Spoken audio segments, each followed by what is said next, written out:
ও দিদা, দিদা, ও দিদা, দিদা গো সর্বনাশ হয়ে গেছে, দিদা সর্বনাশ হয়ে গেছে। শোনো দিদা, বড় লোকের মেয়ে ফষ্টি নষ্টি করবে সেটা কোনো দোষের নয় না, সব দোষ ওই গরিব ছেলের, বস্তির ছেলের। সব অপরাধ শুধু তারাই করে।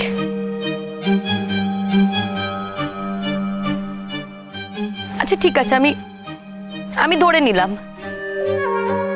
যে ছেলেটা না হয় অপরাধ করেছে, অন্যায় করেছে, কিন্তু চড়ুই দিদি সেও তো তার সুযোগ দিয়েছে বলো। আর সে যদি স্বীকারও করে নেয় যে সে সব অন্যায় করেছে, কি করতে তোমরা? কি করতে? লালনের সাথে কি তার বিয়ে দিতে? দিতে না তো। তাহলে স্বীকার করলো কি করলো না তাতে কি যায় আসে তোমাদের? ফুলঝুরি, এত বড় বড় কথা বলছিস কেন রে তুই? বিয়ে ঠিক হয়ে গেছে বলে কি মাথা কিনে নিয়েছিস? আর তোর লালনের জন্য এত দরদ কিসের? হ্যাঁ, কিসের এত দরদ? আর লালনকে পুলিশে ধরেছে, তুই কোথা থেকে খবর পেলি? যেখান থেকে খবর পাই না কেন মেজো মামি, খবরটা তো সত্যি।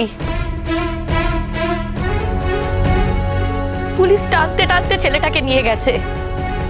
কি হবে এবার? লকাবে টোকাবে, জেল হবে, যা হওয়ার তো ওই গরিব ঘরের ছেলেরই হবে। ঠিক আছে ঠিক আছে, তুই এর মধ্যে থাকিস না। আমারই ভুল হয়েছিল, ছেলেটাকে এই বাড়িতে ডেকে আনাটাই ভুল হয়েছিল আমার।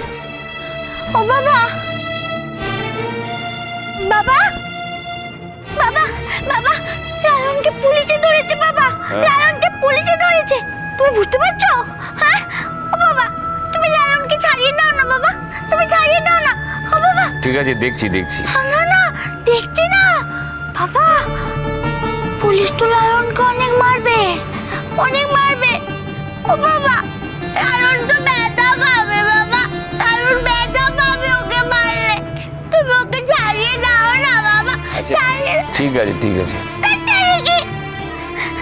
ও ছোটন, ছোটন, ছোটন, লালনকে পুলিশে ধরেছে ছোটন, তুমি ছাড়িয়ে দাও না লালনকে, ছাড়িয়ে দাও না ছোটন। ছোটন, লালন খুব ভালো ছেলে। হ্যাঁ, লালন দুষ্টুমি করে না তো, লালন দুষ্টুমি করে না, ও দুষ্টুমি করার ছেলে না। ও ছোটন, তুমি ছাড়িয়ে দেবে তো? হ্যাঁ, দেবে তো লালনকে? ও ছোটন, বলো না, বলো। ও বাবা, ও বাবা, তুমি ছাড়িয়ে দাও না লালনকে, তুমি ছাড়িয়ে দাও। মিনি, তুই চুপ করো না। আচ্ছা, চুরি কি নিজে কমপ্লেন করেছে? চড়ুই কমপ্লেন করুক আর আমরা কমপ্লেন করি, ব্যাপারটা তো একই, তাই না দাদা? আর পুলিশ যখন লালনকে অ্যারেস্ট করেছে তখন নিশ্চয়ই কোনো কারণ আছে।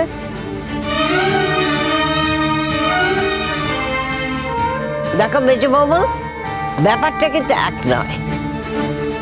তোমাদের রাগ হয়েছে ওর ওপর, তোমাদের ক্ষমতা আছে তাই কমপ্লেন করেছো। ডাবলু, ওই পুলিশ অফিসার তো তোর চেনা, তাই তুই ওকে দিয়ে কাজটা করিয়ে নিলি। বাহ, সুন্দর।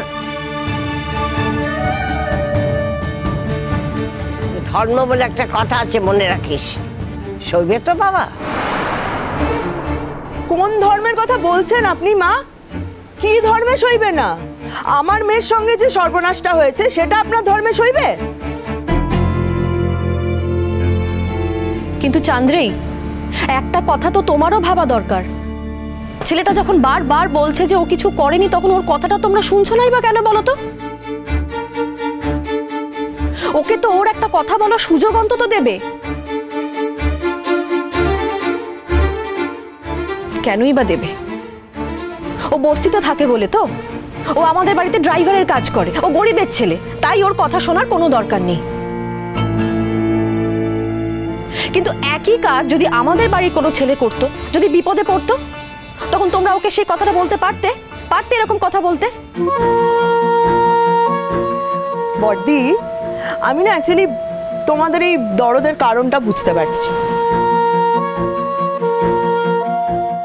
লালন তোমার মেয়ের দেখভাল করতো, তোমার মেয়েকে এদিক ওদিক আমাদের গাড়ি করে নিয়ে ঘুরতে যেত, সেই জন্য বোধহয় তোমাদের লালনের জন্য এতটা কষ্ট হচ্ছে না। কিন্তু লালন যদি এই জিনিসটা তোমার মেয়ের সঙ্গে করতো, তোমার কেমন লাগতো বর্দি?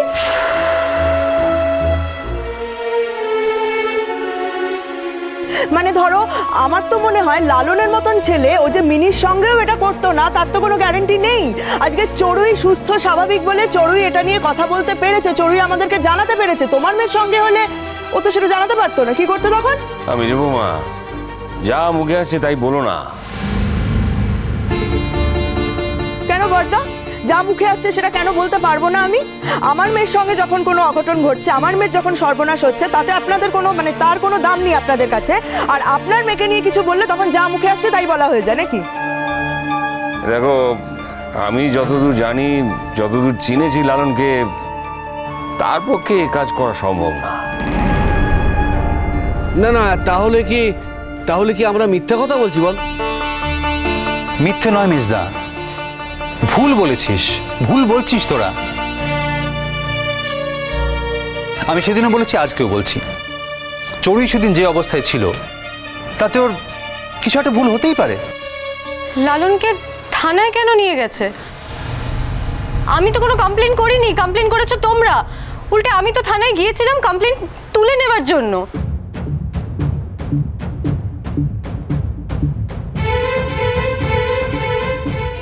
বুঝেছি, তোমরা নিজেদের ক্ষমতা খাটিয়ে এই কাজটা করেছো, কারণ তোমাদের টাকা পয়সা আছে, সব আছে, তাই জন্য তো। একটা কথা বলছি বাবা, কাজটা কিন্তু ঠিক করোনি। মনে রেখো, লালনের জন্য লড়াই করারও অনেক লোকজন আছে। এই, কি চাইছিস তুই? কি চাইছিস আমাকে একটু বলবি? হ্যাঁ চড়ুই, আমি বুঝতে পারছি না তুই কাকে বাঁচানোর চেষ্টা করছিস, কেন প্রশ্রয় দিচ্ছিস তুই ছেলেটাকে? চড়ুই, তুই আমাকে আর তোর বাবাকে সবার সামনে এত অসম্মান করিও তোর শান্তি হয়নি চড়ুই?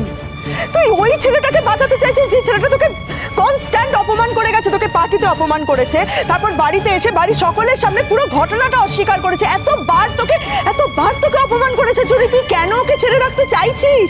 তুই কেন বুঝতে পারছিস না লালন অত্যন্ত অসভ্য, বেয়াদব, দুশ্চরিত্র একটা ছেলে? ও যাই হোক না কেন মা, আমি ওর কোনো ক্ষতি করতে চাইনি। কেন ক্ষতি করতে চাওনি? হ্যাঁ, ওর প্রতি তোমার কি এত দরদ যে তুমি ওর ক্ষতি করতে চাইছো না? না না, চুপ করে থাকলে হবে না। কেন আনসার মাই কোয়েশ্চেন, হোয়াই? আচ্ছা চড়ুই দিদি, একটা কথা বলো তো, যদিও সবটা স্বীকার করতো, সত্যিটা স্বীকার করতো, তাহলে কি তোমাকে কম অপমান করা হতো? তাহলে কি হতো বলো? হে বাড়ির সবাই কি লালনের সাথে তোমার বিয়ে দিত?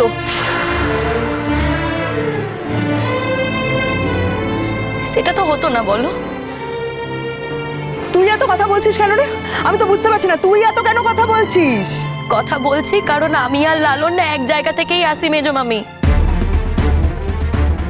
আর আমরা দুজনে এই বাড়িতেই কাজ করেছি, তাই আমার খারাপ লাগছে, আমি কথা বলছি। আমি হয়তো তোমাদের বাড়িতে কাজ করব না, হয়তো কেন বলছি, আর কাজই করব না, আমার হয়তো আর কাজ করার দরকারই পড়বে না। কিন্তু কি বলো তো মেজো মামি,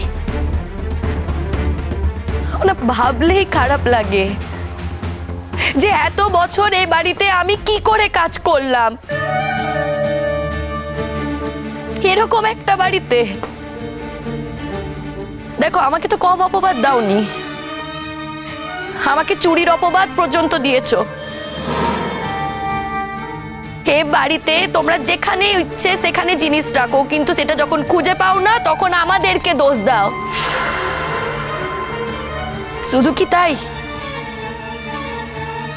মদ খেয়ে বন্ধুদের সাথে ফুর্তি করার জন্য একটা ছেলে সর্বনাশ করে দিল, তার বেলায় কিছু না, না সবকিছু শুধু তোমাদের মানায়, আমাদের মতো মানুষদের বুঝি কিচ্ছু মানায় না? Look on